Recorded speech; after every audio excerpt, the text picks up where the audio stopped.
Family, I want to talk about selfishness real quick because I don't want us to get caught up in the notion of thinking that we can only or we should only love and care for those who reciprocate that energy.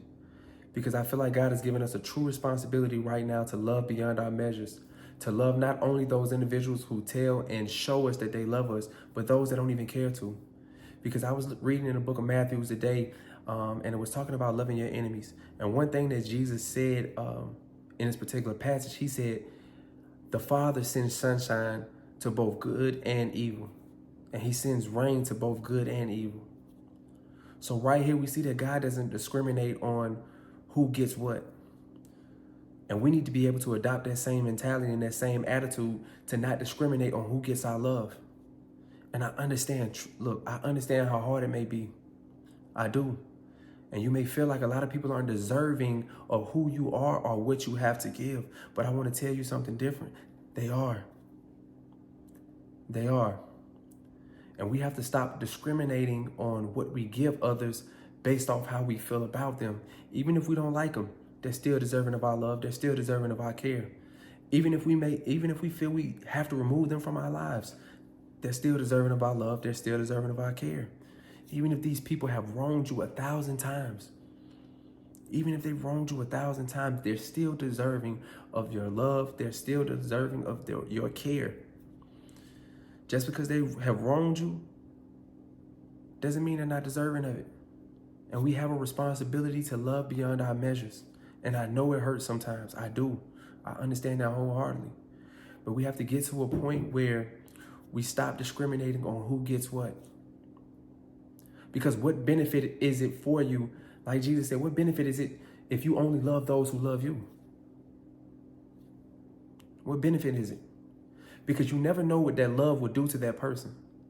You never know what change your love and your care may make in that person's life. And we have to stop limiting that love and that care that we give to people. We have to, because God freely gives it to us. He freely gives us all the love, all the care, all the generosity that he has built inside of him. He gives it into us.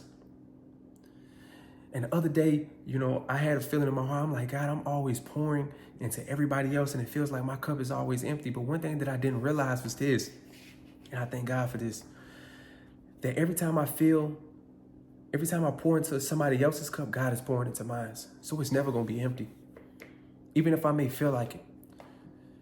Those are just human emotions. And I was thinking out of the flesh at that point. I wasn't thinking in the spirit. I wasn't thinking that, dang, every time I pour into this person's life, God is pouring into mine. To making sure that I will be properly enriched, to keep pouring into everybody else's lives that is around me. Even if I don't want to, he's still pouring in my life enough so that I can pour into everybody else's life. And like I said, I get it. I understand.